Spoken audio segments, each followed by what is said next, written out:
Là, en fait, je viens voir les poux. Là, ce sont des lentes en pleine éclosion, là. Dorloté, nourri, blanchi, le Pediculus humanus est élevé avec attention dans ce laboratoire de l'université de Tours. Un des 4 laboratoires au monde à étudier ce parasite. Ici, les scientifiques cherchent dans le code génétique de l'insecte pour trouver un moyen de le supprimer, car la particularité du poux, c'est son extrême adaptabilité.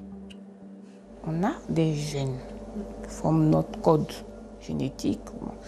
Et eux, ils ont beaucoup de petits bouts qui traînent, qui ne sont reliés à rien du tout. Et après, on s'est rendu compte que, par exemple, pour certaines résistances, ce sont ces gènes-là qui ont été utilisés.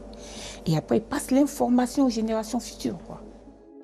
Si pendant 20 ans, les insecticides étaient privilégiés pour lutter contre les parasites, aujourd'hui, les produits enrobants, huile végétale ou silicone, représentent la majorité des solutions anti-poux, un système mécanique qui obture les valves respiratoires de l'insecte et l'étouffe.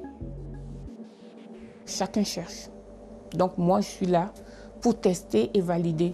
Si je leur dis, j'ai testé, revoyez, essayez d'augmenter soit votre principe actif, si c'est encore la dose qui est autorisée. Sinon, au-delà, revoyez votre copie parce que ça ne va pas. C'est le jeu, hein. Le laboratoire teste les produits anti-poux grand public pour en connaître la réelle efficacité. Je regarde les intestins pour voir si ça bouge ou pas. Et donc, je vais observer dans le temps. Donc là, ça a T0. Et à 15 minutes, je regarde. À 30 minutes, je regarde. À 1 heure, je regarde. Et comme ce sont des poux d'élevage, je regarderai 24 heures. Une étude réalisée par le laboratoire et à paraître en octobre démontre que seuls 3 produits sur le marché sont efficaces. Parmi eux, une lotion à base de résine végétale unique.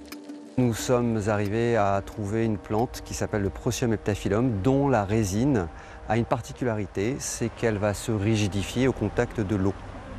Donc cette résine est travaillée dans un liquide semi-cristallin et lorsque l'on va appliquer le produit, elle va adhérer à la chitine, qui est la paroi du parasite.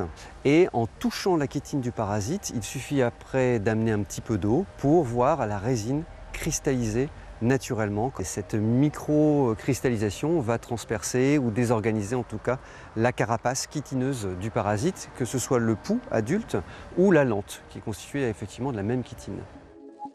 Une innovation brevetée qui ouvre des perspectives d'avenir pour lutter contre le parasite et faire disparaître un jour le poux des cours d'école.